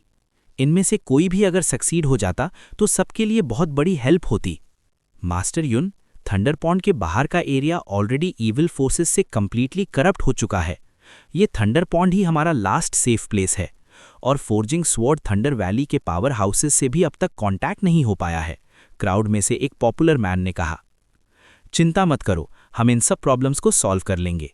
युनची पहले ये बात नहीं कहना चाहती थी, लेकिन जब उसने हजारों डिसाइपल्स के फेसेस पर फियर और नर्वसनेस देखी तो उन्हें कंफर्ट देने के लिए ये बोल दिया। वेंग बजिंग। अगले मोमेंट वॉइड थंडर पॉन्ड के एंट्रेंस से एक फिगर सडनली अपीयर हुआ। उसका बॉडी पूरी तरह चार्ट था और वो बहुत मिजरेबल लग रहा था। जैसे ही वो अपीयर हुआ वो फ्री फॉल के साथ नीचे गिरने लगा। सॉरी, सब लोगों ने उसे संभाला। तब उसने वीक वॉइस में कहा, मूगे तुम भी फेल हो गए? युनची ने कहा, थंडर पॉन्ड की कोर एरिया का रिस्ट्रिक्शन बहुत स्ट्रांग है, मैं भी उसे ब्रेक नहीं कर सका। मूगे ने अपने वीक बॉडी को संभालते हुए कहा। ओ ए कावर्ड ह्यूमंस, बाहर आकर मरने के लिए तैयार हो जाओ। तभी एक deafening voice suddenly thunder pond के अंदर गूंज उठी। हुआ फेई? सब लोगों ने ऊपर देखा। थंडर पॉन्ड के बाहर काउंटलेस अज्योर लाइट ग्रुप्स घूम रहे थे। उनमें से एक मैन अज्योर लाइट में कवर था और उसके लिप्स पर एक ईविल स्माइल थी। वो थंडर पॉन्ड के अंदर सबको एरोगेंट टोन में देख रहा था। मुझे लगा हुआ फेई कहाँ गायब हो गया। पता चला वो फॉरन ईविल रेस के कंट्रोल में आ चुका है, फेंग यू ने धीरे से कहा। 3 स्टार डो ईशियान अर्ली स्टेज। युनची की आंखों में हेल्पलेसनेस आ गई। क्या ह्यूमंस बस डरपोक चूहे हैं? हुआ फे की स्ट्रेंथ और टेम्परमेंट दोनों स्ट्रेंज हो चुके थे। अब वो थंडर पॉन्ड के अंदर छुपे लोगों को प्रोवोक कर रहा था। सीनियर सिस्टर युनची, आप खुद का ध्यान रखिएगा। सब कुछ तब तक वेट करेगा जब तक सीनियर ब्रदर शाओयान और सीनियर सिस्टर डू किफेई बाहर नहीं आ जाते। दूसरे कंटेस्टेंट्स ने यूनची से कहा। इस ग्रुप में यूनची सबसे पावरफुल लोगों में से एक थी। यूनची की आंखों में आंसू आ गए, लेकिन उसने उन्हें रोक लिया। मिलॉर्ड, ये लोग थंडर पॉन्ड में छुपे हुए हैं, हमें क्या करना चाहिए? हुआ फेई के पास खड़े कुछ पावरफुल लोगों ने पूछा। वो भी फॉरेन ईविल रेस के कंट्रोल में थे। थंडर पॉन्ड पर अटैक करो, हुआ फे में थोड़ी देर सोचकर ईविल स्माइल के साथ कहा। लेकिन थंडर पॉन्ड की थंडर पावर हमारे लोगों को डिस्ट्रॉय कर देगी, कुछ लोगों ने कहा। हर कॉस्ट पर थंडर पॉन्ड पर अटैक करो, हुआ फे सडनली गुस्से में चिल्लाया। जी मिलॉर्ड। अब हुआ फे उन सब ईविल पीपल का सुप्रीम लीडर बन चुका था, इसलिए कोई उसका ऑर्डर इग्नोर नहीं कर सकता था। भुम भुम भुम। अगले मोमेंट फेंट ब्लू ईविल लाइट्स रेकलेस तरीके से थंडर पॉन्ड की तरफ चार्ज करने लगीं। वो अपनी जान देकर भी थंडर पॉन्ड की डिफेंस तोड़ना चाहते थे। हे, जैसे ही dark green evil light thunder pond के एज को टच करती, टायरैनिकल सिल्वर थंडर अपीयर हो जाता और उस ईविल पावर को कंप्लीटली डिस्ट्रॉय कर देता। एक भी ऐश नहीं बचता। लेकिन अगर ये लोग ऐसे ही अटैक करते रहे तो थंडर पॉन्ड की पावर भी इवेंचुअली एग्जॉस्ट हो जाएगी और तब हमारा एंड आ जाएगा। सब लोग मिलकर इन्हें रेजिस्ट करो, लियू किंग ने सिचुएशन समझकर लाउडली कहा। Go, sonic thunder, water cane, wind eagle, dash dash dash. Thunder pond के अंदर सब स्ट्रॉन्ग पीपल ने अपनी पावरफुल अटैक्स रिलीज कर दी। अब कोई भी अपनी पावर होल्ड बैक नहीं कर रहा था। सब अपनी लास्ट डिफेंस लाइन प्रोटेक्ट कर रहे थे। तभी थंडर पॉन्ड के अंदर सडनली एक टेरिफाइंग थंडर साउंड गूंज उठा। उसकी ऑरा पूरे थंडर पॉन्ड में स्प्रेड हो गई। ये थंडर पॉन्ड के बाहर हुआ फे भी शॉक हो गया। उसके बॉडी की डार्क ब्लू ईविल एनर्जी भी उस थंडर साउंड से शेक हो गई। किफेई, मिस वैली मास्टर। जब वॉइड थंडर पॉन्ड के अंदर लाउड नॉइज हुआ तब हजारों कंटेस्टेंट्स की नजर एक ही जगह पर फिक्स हो गई, वॉइड थंडर पॉन्ड के एग्जिट पर। ये फ्लक्चुएशन तो वो सच में सक्सीड हो गई। ओल्ड मिंगलिंग रे जाओ का फिगर स्लोली अपीयर हुआ। सीनियर ले जाओ। अगले मोमेंट शाओयान और डू किफेई दोनों वॉइड थंडर पॉन्ड से बाहर अपीयर हुए और आसमान में खड़े हो गए। तुम दोनों की फ्लक्चुएशन सच में अमेजिंग है, मिंगलिंग रे जाओ ने रिलीफ के साथ कहा। उसे नहीं पता था कि यहां थंडर लॉर्ड की रेमनेंट सोल गार्डियन थी, लेकिन उसने फील कर लिया था कि डू किफेई अब पहले जैसी नहीं रही। शाओयान, ये सब तुम पर छोड़ती हूं, डू किफेई ने शाओयान की तरफ देखकर स्लाइटली अपोलोजेटिक टोन में कहा। होली फ्लेम, शाओयान ने कोल्ड स्नॉट किया। ब्राइट खाकी फ्लेम इंस्टेंटली थंडर पॉन्ड के अंदर और बाहर स्प्रेड हो गई। सीनियर, मुझे फॉरबिडन एरिया तक भेज दीजिए। डू किफेई के आईब्रोज पर स्पेशल पैटर्न्स शाइन करने लगे। उसने अपनी आंखें बंद करके मिंगलिंग रे जाओ से कहा, हम साथ चलेंगे। आखिर मैंने उस सीनियर से प्रॉमिस किया था तो मैं अपना प्रॉमिस तोड़ नहीं सकता, शाओयान ने काम वॉइस में स्माइल करते हुए कहा। Battle through the heavens god the flame emperor, episode 1377, rage tomb. चलो साथ चलते हैं। शाओयान की जेंटल और फर्म आवाज ने दुआन किफेई के दिल को थोड़ा गर्म कर दिया। लेकिन लेची अभी चारों तरफ से घिरा हुआ है, हमें यहाँ एक इंसान को प्रोटेक्शन के लिए छोड़ना पड़ेगा। हालांकि डू किफेई सच में चाहती थी कि शाओयान उसके साथ आए, लेकिन उसने मना कर दिया। आखिर अब लगभग 1000 लोगों की जिंदगी उन दोनों के हाथ में थी। शाओयान की कॉम्बैट स्ट्रेंथ पर कोई डाउट नहीं था और वो अपने पर्सनल इमोशंस के लिए ओवरऑल सिचुएशन को इग्नोर नहीं कर सकती थी। तुम दोनों टेंशन मत लो, हम अभी भी यहाँ हैं। चाहे हमें अपनी लास्ट स्ट्रेंथ ही क्यों ना यूज़ करनी पड़े, हम इस लास्ट पैराडाइज को गार्ड करेंगे और तुम दोनों के वापस आने का वेट करेंगे। अगले मोमेंट फेंगयू, मूगा और बाकी लोगों ने भी अपनी बात रखी। उनमें इतनी एबिलिटी नहीं थी, इसलिए उन्होंने अपनी लास्ट होप शाओयान और डू किफेई पर ही रख दी थी। लेकिन इसके बावजूद वो लोग भी अपनी पूरी कोशिश करेंगे इस जगह को प्रोटेक्ट करने के लिए। हे, टेंशन मत लो, जब से इस थंडर पॉन्ड के अंदर की चीज़ ले ली गई है तब से इस ओल्ड मैन का मिशन भी कंप्लीट हो चुका है। इसलिए जब तुम फॉरबिडन एरिया जाओगे तब मैं ये थंडर पॉन्ड गार्ड करूंगा। जब तक मैं यहाँ हूँ ये ईविल लोग ज़्यादा एरोगेंट नहीं हो सकते, ओल्ड मिंगलिंग ले जियाओ ने रिलीफ के साथ कहा। उसकी आवाज़ में एक रेयर शॉक भी था। अगर ऐसा है तो हम सीनियर का शुक्रिया अदा करते हैं, शाओयान और डू किफेई ने एक साथ कहा। इस सीनियर के गार्ड करने से थंडर पॉन्ड सेफ रहेगा। जब तुम रेडी हो जाओ तब स्टार्ट करते हैं। फॉरबिडन एरिया में कुछ बैड फ्लक्चुएशंस महसूस हो रहे हैं, मिंगलिंग ले जियाओ ने सडनली सीरियस टोन में कहा। शाओयान ने हल्का सा सर हिला दिया। उसे भी पता था कि इस बार का सफ़र बहुत लंबा होने वाला है। वोंग बस ले डाओ, मिंगलिंग ले जियाओ ने सैटिस्फैक्शन के साथ सर हिलाया। फिर वॉइड थंडर पॉन्ड के ऊपर उसने अपने हाथ को जोर से वेव किया। तुरंत एक ग्रे कलर का चैनल अपीयर हुआ और धीरे धीरे सामने उभरने लगा। ये ग्रे चैनल थंडर टूम के रियल कोर एरिया से कनेक्टेड लग रहा था। जैसे ही ये अपीयर हुआ एक एक्सट्रीमली टायरैनिकल ऑरा बाहर निकलने लगी, जो किसी को भी डराने के लिए काफ़ी थी। चलो। शाओयान और दू किफई ने एक दूसरे की तरफ देखा और सीधा उस चैनल के अंदर चले गए। अब सब तुम दोनों पर डिपेंड करता है। दोनों के डिसअपियर होने के बाद ओल्ड मिंगलिंग ले जियाओ धीरे से बोलने लगा। उसकी आवाज़ एंटिसिपेशन से भरी हुई थी। रुको, इन दोनों की स्ट्रेंथ थोड़ी अजीब लग रही है। 2 स्टार दूसियान कंप्लीट। जैसे ही शाओयान और दू किफई पैसेज में गए, मूगा सडनली बोल पड़ा। पहले उसने नोटिस नहीं किया था, लेकिन जब उन्होंने 2 की रिलीज किया तब उसे रियलाइज हुआ कि उन दोनों की स्ट्रेंथ बहुत ही ज़्यादा पावरफुल हो चुकी थी। वॉन्ग ओम विंग। ले टूम की डेप्थ्स में एक ऐसी जगह थी जहां हमेशा डार्कनेस ही छाई रहती थी। इस स्पेस में कोई एनर्जी नहीं थी और कोई क्रीचर भी एग्जिस्ट नहीं करता था। हर तरफ सिर्फ डार्कनेस ही डार्कनेस थी। इस डार्कनेस में एक्सट्रीमली ईविल पावर भरी हुई थी। अगर कोई यहाँ थोड़ी देर भी रुक जाए तो वो डार्कनेस उसे कंप्लीटली एसिमुलेट कर सकती थी। लेकिन इस एंडलेस डार्कनेस के डीपेस्ट पार्ट में एक सिल्वर थंडर का ग्लो था। ये थंडर ही उस डार्कनेस को रोक रहा था और लास्ट पैराडाइज को प्रोटेक्ट कर रहा था। सर, अब हमें क्या करना चाहिए? डार्कनेस के अंदर 3 वॉलेटाइल फिगर्स अपीयर हुए। उनमें से एक ने धीरे से पूछा। ये श्रापित आदमी मरने के बाद भी चैन से नहीं बैठा। हमारी करंट स्ट्रेंथ से उसकी प्रोटेक्टिव पावर को रिमूव करना मुश्किल लग रहा है। आखिर वो एक रियल 5 स्टार फाइटिंग इमॉर्टल था, यूजिन ने कहा। इस वक्त तीनों लोग ब्लैक रोब्स में कवर्ड थे। उनका एग्जैक्ट अपीयरेंस नहीं दिख रहा था, लेकिन वो यू हुआन क्लान के मेंबर्स थे। यू हुआन, यूजन और हनजुन, ये तीनों पूरे यू हुआन क्लान के सबसे इंपॉर्टेंट मेंबर्स थे। उनकी स्ट्रेंथ 4 स्टार दूसियान लेवल पर थी। उनकी घॉस लाइक आइज में 2 अलग अलग कलर्स चमक रहे थे, डिम सयान लाइट और एक स्ट्रेंज ग्रीन ग्लो। यूजुन की आइज एमरल्ड ग्रीन थी और हनजुन की डिम सयान। ये सब बहुत स्ट्रेंज लग रहा था। जो चीज़ ये आदमी गार्ड कर रहा है वो डेफिनेटली एक्स्ट्राऑर्डिनरी होगी। आखिर वो दूतियान होंग का मास्टर था। शुरुआत में दूतियान होंग एक नॉर्मल इंसान था जिसके पास कोई पावर नहीं थी, लेकिन थंडर टूम से बाहर जाने के बाद वो सडनली एक पावरफुल एक्सपर्ट बन गया। मुझे लगता है इसका डायरेक्ट रिलेशन उसके मास्टर से है। और अब दूतियान होंग की स्ट्रेंथ भी 5 स्टार डूसियान तक पहुंच गई है। अगर हम उसके बॉडी के सीक्रेट्स को डिटेक्ट नहीं कर सके तो शायद हम उसे कभी डिफीट नहीं कर पाएंगे। यूजिन की आइज में ग्रीन ईविल ऑरा चमकने लगी। वेट करते हैं, अगर ज़रूरत पड़ी तो फोर्सफुली एक्शन लेना पड़ेगा। हो सकता है इससे फॉजिंग स्वॉर्ड थंडर वैली के हाई लेवल एक्सपर्ट्स का अटेंशन अट्रैक्ट हो जाए, लेकिन अब और कोई ऑप्शन भी नहीं है।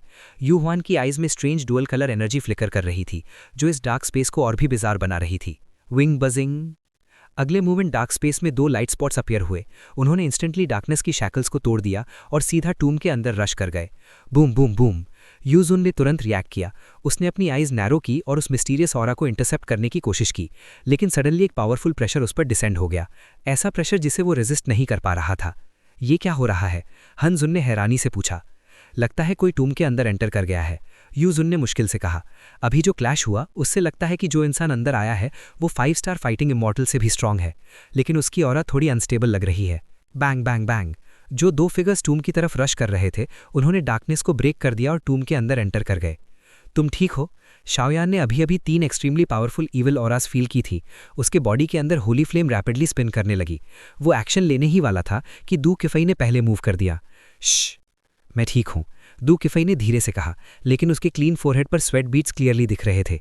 फॉरेन ईविल रेस की पावर को रेजिस्ट करने के लिए उसने अपनी रिकंसिलिएशन पावर यूज़ की थी और उससे उसके बॉडी पर काफ़ी बर्डन पड़ गया था। आगे से ऐसी चीज़ें मुझे करने दो। शाओयान ने उसकी स्टबन पर्सनैलिटी को देखकर हेल्पलेसली सर हिला दिया। क्लियरली शाओयान फील कर रहा था कि जब भी दू किफई रिकंसिलिएशन पावर यूज़ करती है उसके बॉडी के अंदर कोई और चीज़ भी स्लोली ग्रो कर रही है। अगर वो चीज़ कंप्लीटली फॉर्म हो गई तो रेजू पूरी तरह से अवेकन हो जाएगा और उस वक्त दू किफई शायद पहले जैसी नहीं रहेगी। थोड़ा रेस्ट करने के बाद दू किफई ने सर हिला दिया। वो भी जानती थी कि शाओयान की बात उसकी कंसर्न की वजह से है। ये जगह क्या है? अगले मोमेंट शाओयान ने आसपास देखा। उसने देखा कि ये एक हिल है। हिल के ऊपर काउंटलेस प्रिज्मेटिक टूमस्टोन्स और ग्रेव्स बने हुए हैं। हर टूमस्टोन पर एक ही वर्ड लिखा हुआ था, थंडर। लेकिन शाओयान को इन टूमस्टोन से एक पावरफुल मस्कुलिन ऑरा फील हो रही थी। ये जगह, इसका मतलब ईस्टर्न कॉन्टिनेंट के पावरफुल एक्सपर्ट्स का रेस्टिंग प्लेस है। दू किफई ने आसपास देखा, फिर धीरे से खड़ी हुई और लगभग 1000 फीट वाइड इस ह्यूज सिमेट्री को देखकर धीरे से बोलने लगी। Battle through the Heavens God, The Flame Emperor, Episode 1378, The Place of Rest, Emperor Lei Hong। Eastern continent के स्ट्रॉन्ग एक्सपर्ट्स का रेस्टिंग प्लेस। शाओयान ने यह सुनकर थोड़ा सरप्राइज होकर कहा। ये ईस्ट कॉन्टिनेंट ली सोल टेरिटरी के अंदर एक एक्सट्रीमली फर्टाइल लैंड था। आखिर इस प्लेन के ज्यादा power houses 1 star fighting immortal से 5 स्टार फाइटिंग इमॉर्टल लेवल तक थे। क्वांटिटी और क्वालिटी दोनों के हिसाब से ये शाओयान के श्वान सनतियान प्लेन से काफी एडवांस था। येन हुनतियान एंशिएंट टाइम में घोस्ट वर्ल्ड और फॉरेन ईविल रेसेस के बीच एक बैटल फील्ड था। उस वक्त येन हुनतियान डिवाइडेड नहीं था। बाद में एक पावरफुल एक्सपर्ट पैदा हुआ जिसका नाम लेई होंग था। उसने अपनी अनपैरेलल्ड थंडर पावर और उस वक्त की 5 स्टार फाइटिंग इमॉर्टल स्ट्रेंथ के साथ बहुत से फॉरेन ईवल रेसेस को डिस्ट्रॉय कर दिया। उसके अलावा उसके लेवल के और 3 पावरफुल एक्सपर्ट्स के साथ मिलकर उसने ये नोन तियान को 4 कॉन्टिनेंट्स में कंप्लीटली डिवाइड कर दिया। डू किफे की ब्यूटीफुल आईज हिल पर बने टूमस्टोन्स को कंटिन्यूसली ऑब्जर्व कर रही थी। थंडर लॉर्ड की रीइंकार्नेशन होने की वजह से वो थंडर पावर के लिए एक्सट्रीमली सेंसिटिव थी, इसीलिए वो कुछ ऐसी चीजें फील कर सकती थी जो शाओयान नहीं कर सकता था। एम्परर लेई होंग, 5 स्टार फाइटिंग इमॉर्टल, शाओयान ने डीप ब्रेथ ली। इस लेवल की स्ट्रेंथ घोस्ट वर्ल्ड ही नहीं बल्कि दुनिया के किसी भी कॉर्नर में एक्सट्रीमली पावरफुल एग्जिस्टेंस होती है। और डू किफे की बातों से लग रहा था कि एम्परर लेई होंग के लेवल के और भी 3 एक्सपर्ट्स थे। थंडर लॉर्ड की मेमोरीज के अकॉर्डिंग एम्परर लेई होंग का थंडर पावर पे कंट्रोल और अटेनमेंट बहुत डीप था। ऑल्दो वो थंडर लॉर्ड से थोड़ा कम था, लेकिन फिर भी दुनिया के स्ट्रॉन्गेस्ट एक्सपर्ट्स में से एक था। और ये पर्सन शायद मेरे फादर का टीचर भी था। अगले मोमेंट डू किफे के आईब्रोज पर रीइंकार्नेशन पैटर्न कंटिन्यूसली मूव करने लगा। उसकी मेमोरीज टाइट की तरह इमर्ज होने लगी, लेकिन ये लास्ट इन्फॉर्मेशन उसे एक्सट्रीमली कंफ्यूज कर रही थी। डू किफे के नॉलेज के अकॉर्डिंग उसके फादर थंडर वैली से बाहर निकले थे और वहां से पावरफुल डिवाइन एबिलिटी हासिल की थी। तो फिर एम्परर लेई होंग का इससे क्या कनेक्शन है? अगर कोई कनेक्शन नहीं है तो रीइंकार्नेशन मेमोरी का फ्लक्चुएशन गलत नहीं हो सकता। फिर ये सब क्या हो रहा है? क्या तुम उसकी लोकेशन फाइंड कर सकती हो? शाओयान ने पूछा। अभी करंट लेई टूम के अंदर यूहुआन क्लान ने पूरी सिचुएशन को केओटिक बना दिया था। यहाँ एंटर तो किया जा सकता था, लेकिन बाहर निकलना पॉसिबल नहीं था। और फॉर्जिंग स्वॉर्ड थंडर वैली के हाई लेवल एक्सपर्ट्स को भी इस बात का पता नहीं था। यूहुआन, यूजुन और हुआनजुन, ये 3 4 स्टार फाइटिंग इमॉर्टल एक्सपर्ट्स यहाँ लर्किंग कर रहे थे। अगर एम्परर लेई होंग के सेमेट्री का सोल्यूशन नहीं मिला तो शायद यहाँ के सब लोग मर जाएंगे। आखिर 3 4 स्टार फाइटिंग इमॉर्टल्स का सामना करना इम्पॉसिबल था। शाओयान अपनी फुल पावर से शायद एक को रोक सकता था, लेकिन बाकी 2 एक्सपर्ट्स इजीली सबको डिस्ट्रॉय कर सकते थे। शायद हो सकता है। डू किफे की ब्यूटीफुल आईज थोड़ी सी ग्लो करने लगी। थंडर, मेरे स्पिरिट के थ्रू गाइड करो। अगले मोमेंट डू किफे के माउथ से एक एंशिएंट और मिस्टीरियस इनकैंटेशन निकली। वैंग ऑम। उसके मूव के साथ ही पूरे हिल सिमेट्री में टूम स्टोन से सिल्वर थंडर की थिन लाइन्स इमर्ज होने लगी। फिर वो सिल्वर थंडर लाइन्स मिलकर एक रोड बन गई। ये सिल्वर थंडर रोड डायरेक्टली हिल के टॉप की तरफ जा रही थी। हिल के टॉप पर वॉइड और टूम स्टोन स्ट्रेंजली इल्यूजरी हो गए थे और वहां से हेवन एंड अर्थ की कोहेजन स्लोली स्प्रेड हो रही थी। नॉट गुड माय लॉर्ड, किसी ने एम्परर लेई होंग के सिमेट्री को डिटेक्ट कर लिया है और टूम ओपन कर रहा है। अगले मोमेंट टूम के बाहर यूजुन ने फियर के साथ कहा। वो सेमेट्री के अंदर एंटर नहीं कर सकते थे, लेकिन कुछ मेथड्स के थ्रू वो इंटरफियर जरूर कर सकते थे। ऑल्दो एम्परर लेई होंग और डू तियान होंग दोनों 5 स्टार इमॉर्टल्स थे, लेकिन एम्परर लेई होंग की पावर क्लियरली ज्यादा स्ट्रांग थी। नहीं, उन्हें रोकना ही होगा, यूहुआन ने कहा। उसकी सायान और एमरल्ड ग्रीन प्यूपल्स में स्ट्रेंज ईविल लाइट फ्लैश हुई। वो लाइट इतनी ईविल थी जैसे सब कुछ डिस्ट्रॉय कर सकती हो। मास्टर की पावर सच में टेरिफाइंग है, यूजुन और हुआनजुन ने ये पावर फील करके कहा। यूहुआन के पास यूजुन और हुआनजुन दोनों की पावर्स थीं, जबकि यूजुन और हुआनजुन सिर्फ एक पावर इनहेरिट करते थे। यूहुआन के पास 2 एक्सट्रीमली ईविल पावर्स थीं, सायान और एमरल्ड ग्रीन। चलो, टूम हिल के टॉप पर होना चाहिए। जब हम उसके अंदर एंटर कर लेंगे तो नेचुरली सोल्यूशन मिल जाएगा। ये सब करने के बाद डू किफे ने थंडर एवेन्यू को देखा जो हिल सिमेट्री में अपीयर हुआ था। उसने स्वीट स्माइल के साथ कहा। क्लियरली उसे फील हो रहा था कि एम्परर लेई होंग के सिमेट्री में बहुत सारे सीक्रेट्स हैं जो वो जानना चाहती है। रुको। नेक्स्ट मोमेंट सडनली एक dark blue energy beam symmetry में अपीयर हुआ। शाओयान ने इंस्टेंटली रिएक्ट किया। उसने डू किफे का येड हैंड पकड़ा और दोनों तुरंत फ्लाई करके मूव हो गए। जो dark blue energy beam appear हुआ था वो फ्लड बीस्ट की तरह मॉन्स्ट्रस ईविल ऑरा रिलीज कर रहा था और सीधा शाओयान और डू किफे की तरफ रश कर रहा था। अगर ऐसा टायरानिकल अटैक उन्हें हिट कर देता तो उनकी स्ट्रेंथ के साथ भी वो इंस्टेंटली सीरियसली इंजर्ड हो जाते। क्रैश। क्या? डू किफे ने भी नेक्स्ट मोमेंट रिएक्ट किया। उसके आईब्रोज के सेंटर पर ठंडक कंटिन्यूसली मूव कर रहा था। लगता था इस डेंजरस सिचुएशन से निकलने का सिर्फ एक ही मेथड है, मुझे करने दो। शाओयान ने डू किफे को रीइंकार्नेशन पावर एक्टिवेट करते हुए तुरंत रोक दिया। लेकिन ये पावर बहुत स्ट्रांग है, डू किफे ने हेल्पलेसली कहा। चाहे शाओयान के साथ उसका रिलेशन कुछ भी हो, वो नहीं चाहती थी कि शाओयान उसके सामने हर्ट हो। ये थोड़ी सी पावर मुझे ट्रबल नहीं दे सकती। अब मैं तुम्हें प्रोटेक्ट करता हूँ।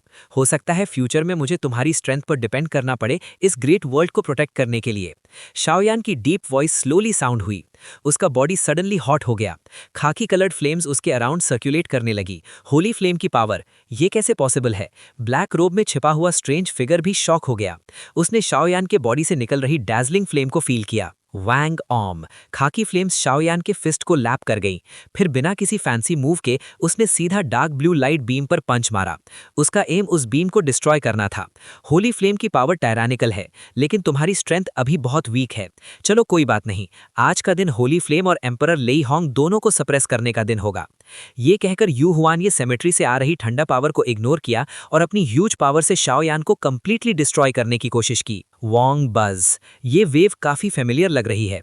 एक फॉरेन इविल रेस का किंग मेरे वर्ल्ड के लोगों को डिस्ट्रॉय करना चाहता है। कितना स्टूपिड सपना है। अगले मोमेंट हिल टूम के ऊपर काउंटलेस ठंडा पावर्स टूम स्टोन से इमर्ज होने लगी। फिर वो ठंडा पावर मिलकर हिल के टॉप पर एक वेग फिगर बना दिया।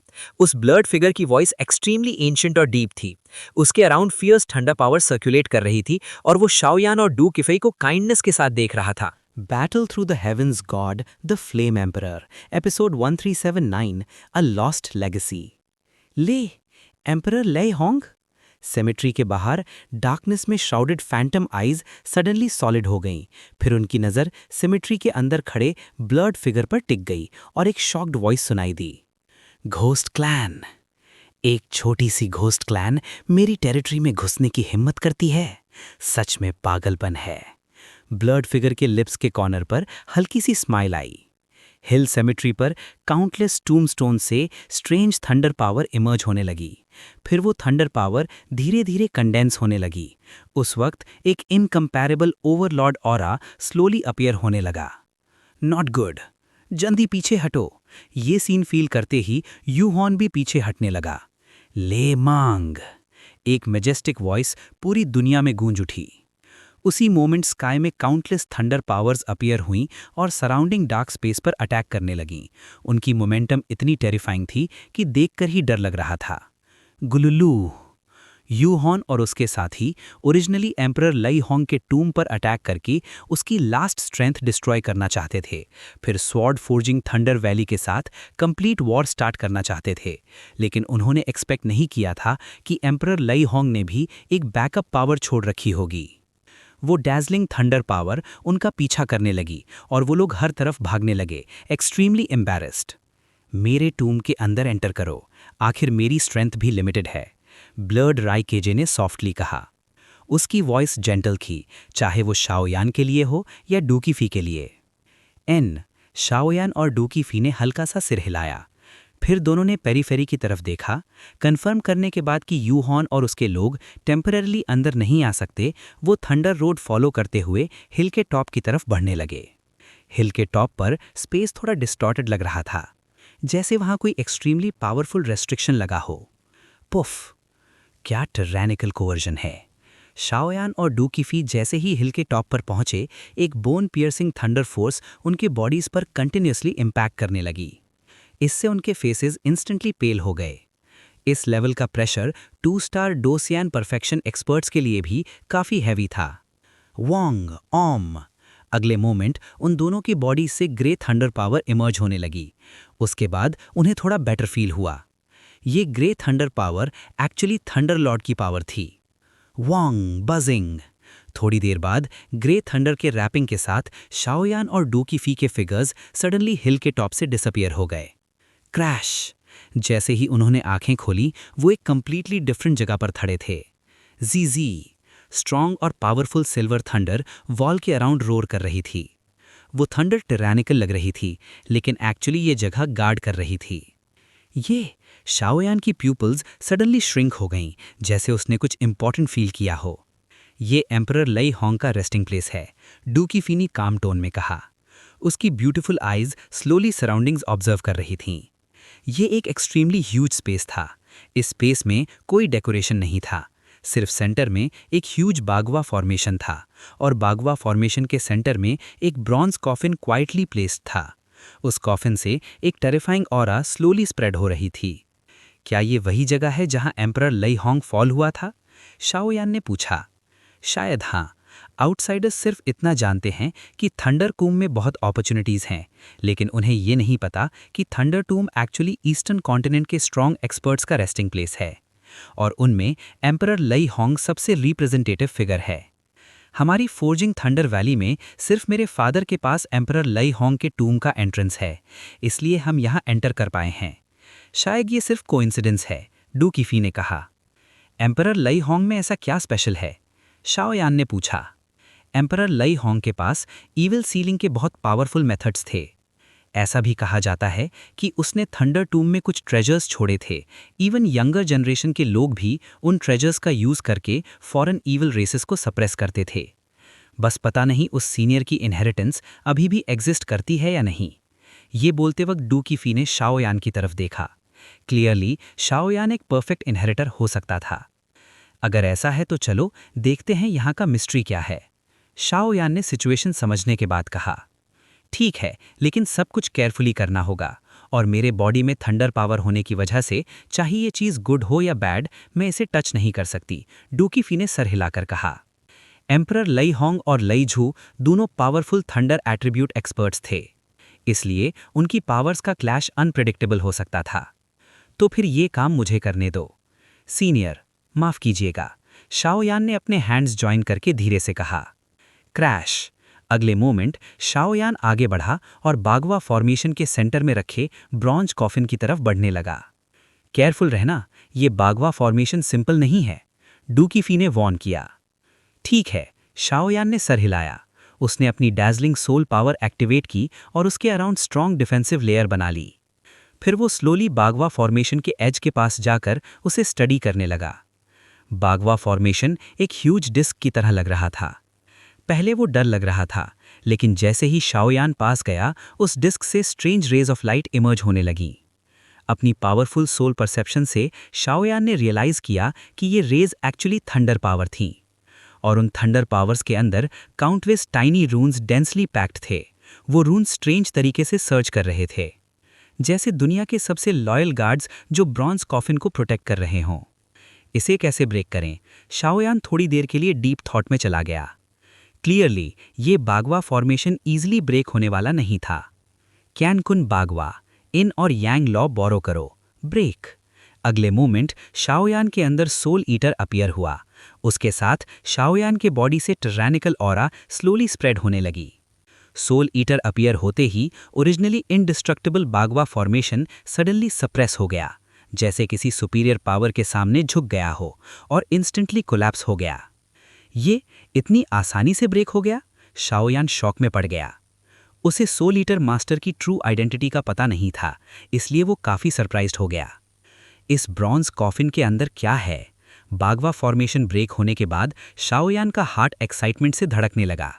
वो स्लोली ब्रॉन्ज कॉफिन की तरफ बढ़ने लगा। टिच, लगता है इनहेरिटेंस पहले ही कोई ले चुका है, सोल ईटर मास्टर ने धीरे से कहा जब उसने शाओयान को कॉफिन की तरफ बढ़ते देखा। Battle through the heaven's, the God, the flame emperor, episode 1380, game को तोड़ने का तरीका। मुझे उम्मीद है तुम मुझे डिसअपॉइंट नहीं करोगे। शाओयान को नेचुरली सोल ईटर की बात का पता नहीं था, लेकिन फिर भी वो एक जलते हुए जज्बे के साथ ब्रॉन्ज कॉफिन की तरफ बढ़ने लगा। अजीब है, इस ब्रॉन्ज कॉफिन के अंदर की एनर्जी काफी वीक लग रही है। क्या ये मेरी इल्यूजन है? डुओ किफई, जिसके पास रीइंकार्नेशन है, पावर को महसूस करने में बहुत सेंसिटिव है, और एम्परर ले होंग खुद भी थंडर एट्रीब्यूट का है। अगर कोई इनहेरिटेंस या बहुत ही पावरफुल एनर्जी होती तो नेचुरली उसे महसूस हो जाती, लेकिन अभी ब्रॉन्ज कॉफिन में कोई वॉयलेंट रिएक्शन नहीं था। एक आवाज के साथ शाओयान अचानक ब्रॉन्ज कॉफिन के पास पहुंच गया और एक चमकदार सिल्वर थंडर हल्की सी नजर आई। इस थंडर के थ्रू शाओयान को महसूस हुआ कि ये चीज अनयूजुअल है। ये ब्रॉन्ज कॉफिन थोड़ा अजीब है। अगले मोमेंट शाओयान ने बिना सोचे समझे कॉफिन खोलने की जल्दबाजी नहीं की। आखिर ये एम्परर ले होंग का बॉडी है, और ये गारंटी नहीं कि अंदर कोई और गार्डियंस या ट्रैप्स ना हो। वैंग बजिंग। जैसे ही शाओयान ब्रॉन्ज कॉफिन के पास गया, अचानक ब्रॉन्ज कॉफिन से सिल्वर थंडर के झटके निकलने लगे, जैसे वो कॉफिन को प्रोटेक्ट कर रहे हों। वो डायरेक्टली शाओयान की तरफ स्वीप हो गए। Not good. ये देखकर शाओयान तुरंत पीछे हटने लगा। इस लेवल की पावर बहुत ही ज्यादा टिरानिकल थी, जो अभी उसके कंट्रोल से बाहर थी। क्रैश। जैसे ही शाओयान भागने वाला था, डुओ किफली के बॉडी से ग्रे लाइटनिंग फ्लैश हुई और उसने आसानी से सिल्वर लाइटनिंग को सप्रेस कर दिया। ये क्या चीज है? ये सीन देखकर शाओयान ने हल्का सा सर हिलाकर कहा, और उसकी आवाज में थोड़ा डर भी था। क्लियरली ब्रॉन्ज कॉफिन के अंदर कुछ तो है। लगता है एम्परर ले होंग की इनहेरिटेंस पहले ही किसी ने ले ली है। अंदर शायद कुछ ट्रेजर्स हो सकते हैं। डुओ किफई ने अपनी ब्यूटीफुल आईज से ब्रॉन्ज कॉफिन को घूर कर देखा। उसका जेड हैंड टाइट हो गया, जैसे उसने कुछ नोटिस किया हो, और कुछ देर बाद उसने बोला, इनहेरिटेंस पहले ही ले ली गई। ये सुनते ही शाओयान की भौवें तुरंत सिकुड़ गईं। एम्परर लेई होंग की इनहेरिटेंस, जो एक डिग्निफाइड 5 स्टार डो शियान स्ट्रेंथ वाली थी, अगर मिल जाती तो उसकी स्ट्रेंथ बहुत ज़्यादा बढ़ जाती। ये सुनकर वो थोड़ा गुस्सा हो गया। ये एक एम्प्टी टूम्ब है। कुछ देर बाद डुओ किफई की प्यूपिल्स टाइटली श्रिंक हो गईं और उसने सीधा ब्रॉन्ज कॉफिन की तरफ पॉइंट करते हुए कहा, एम्प्टी टूम्ब? शाओयान भी हैरान हो गया। एम्परर ले होंग बाहर आइए। अगले मोमेंट डुओ किफई की नज़र ब्रॉन्ज कॉफिन पर लॉक हो गई और उसने एक पावरफुल ऑरा सीधा उस पर अटैक किया। उसकी इंट्यूशन और समसारा फ्लक्चुएशंस उसे कह रही थी कि ऐसा करना सही है। क्या ये पॉसिबल है? शाओयान ने धीरे से कहा और सर उठाकर देखा। ये जगह एक फॉरबिडन एरिया है और उनके कंटेस्टेंट्स की लास्ट होप। अगर डुओ किफई इसे डिस्ट्रॉय कर देती तो उनका एंड भी हो सकता था, लेकिन डुओ किफई पर ट्रस्ट की वजह से शाओयान ने उसे रोका नहीं। हे, छोटी डॉल, तुम्हारी स्किल्स काफ़ी अच्छी हैं, लेकिन तुम्हारे अंदर कुछ फमिलियर फ्लक्चुएशंस भी लग रहे हैं। डुओ किफई की एक्शन के बाद ब्रॉन्ज कॉफिन से सिल्वर थंडर का एक टुकड़ा अचानक गिर गया और फिर आउटर बगवा पर एक ओल्ड मैन की शैडो बन गई। एम्परर लेई होंग की रेमिनेंट सोल। शाओयान ने भी इतनी पावरफुल थंडर एनर्जी महसूस करते ही रिएक्ट किया। उसके सामने जो आदमी था वो असल में एम्परर लेई होंग की टूम में बची हुई रियल रेमिनेंट सोल थी। जो सिमेट्री के बाहर था वो सिर्फ एक एनर्जी बॉडी था। सीनियर, शाओयान ने रिस्पेक्ट के साथ कहा जब ओल्ड मैन लेई होंग सामने आया, लेकिन डुओ किफई एम्परर लेई होंग को देखने के बाद से ही फ्राउन कर रही थी। उसकी आईब्रोज के बीच में जो रीइंकार्नेशन लाइंस थी, उनसे एक ऑब्सक्योर और एंशिएंट फ्लक्चुएशन निकल रही थी। लेई लॉर्ड का रीइंकार्नेशन? अगले मोमेंट एम्परर लेई होंग की एवोल्यूशनरी बॉडी ने डुओ किफई की बॉडी की स्ट्रेंजनेस देख ली और उसकी आवाज़ कांपते हुए निकली, मुझे यकीन नहीं हो रहा कि 1000 साल बाद मैं लेई होंग फिर से लेई लॉर्ड का रीइंकार्नेशन देख रहा हूं। एक बहुत ही जोर की आवाज पूरी ट्यूब में गूंज उठी। ये बंदा? डुओ किफई को भी समसारा फ्लक्चुएशंस के डिस्टर्बेंस से कुछ वेग यादें आने लगीं। थंडर लॉर्ड ग्रेट 1000 वर्ल्ड के थंडर एट्रीब्यूट पावर हाउसेस में पीक लेवल का एक्सपर्ट था। एम्परर लेई होंग जैसे और भी पावरफुल थंडर एक्सपर्ट्स ने उससे गाइडेंस और फेवर पाया था। उनके लिए थंडर लॉर्ड एक गॉड जैसा एग्जिस्टेंस था, इसलिए वो उससे बहुत रिस्पेक्ट करते थे। क्लियरली एम्परर लेई होंग की शुरुआत में स्ट्रेंथ मीडियोकर थी और थंडर लॉर्ड के दिए हुए अपॉर्चुनिटी की वजह से ही उसने आज की स्ट्रेंथ हासिल की। तुम्हारे अंदर थंडर लॉर्ड के रीइंकार्नेशन के फ्लक्चुएशंस के अलावा कुछ और रेयर चीजें भी हैं, जैसे ब्लड। तुम्हारा डू तियान होंग से क्या रिलेशन है? कुछ देर बाद एम्परर लेई होंग ने आंसुओं और एक्साइटमेंट के साथ पूछा, जैसे वो डुओ किफई से काफी कनेक्टेड हो। वो मेरे फादर हैं। डुओ किफई ने भी पहले कुछ नोटिस किया था। अब एम्परर लेई होंग ने पूछा तो उसने सीधा जवाब दे दिया। वो भी जानना चाहती थी कि एम्परर लेई होंग की इनहेरिटेंस उसके फादर तक कैसे पहुंची। डू तियान होंग मेरा डिसाइपल है। जब मैं सीरियसली इंजर्ड था और बर्निंग सोल क्लैन के लोग मुझे हंट कर रहे थे, तब मेरी मुलाकात थंडर वैली में हुई थी। तब मैंने अपनी जिंदगी में जो कुछ सीखा था सब उसे दे दिया। उसने मेरी मदद करके बर्निंग सोल क्लैन के लोगों को खत्म किया और थंडर टूम तक पहुंचाया ताकि मेरी लास्ट स्ट्रेंथ यहाँ प्रिजर्व हो सके। तो ऐसा है। एम्परर लेई होंग की एक्सप्लेनेशन सुनकर डुओ किफई को सब क्लियर हो गया। सीनियर, असल में हम यहाँ इसलिए आए हैं। एम्परर लेई होंग की बात सुनने के बाद डुओ किफई ने इस मैटर को ज्यादा परस्यू नहीं किया और मेन बात पूछने लगी। अभी भी सीनियर बुलाओगी? एम्परर लेई होंग ने थोड़ा एक्टिंग करते हुए कहा। मास्टर। थोड़ी देर सोचने के बाद डुओ किफई मुस्कुराकर बोली, मुझे तुम्हारा पर्पस पता है और अभी जो ब्रेथ महसूस हुई है उससे लगता है तुम्हारे ओपोनेंट्स घोस्ट रेस के 3 4 स्टार फाइटिंग इवेंट्स हैं। ग्लूमी सोल क्लैन और बर्निंग सोल क्लैन दोनों ही फॉरेन इविल क्लैन्स में लोअर रैंक पर हैं, लेकिन इनका रिलेशन बहुत अच्छा है। एक ना एक दिन ये दिन आना ही था।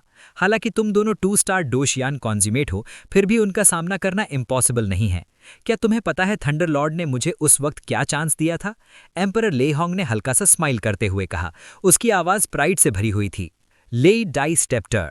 और अगले ही मोमेंट एक आवाज जो हजारों थंडर की पावर से भरी हुई थी इस टूम में गूंज उठी। और जैसे ही ये चीज अपीयर हुई, पूरी टूम और आसपास के सिमेट्री में एक किंग जैसा प्रेशर फैल गया और सब ब्रॉन्ज कॉफिन के सामने झुक गए।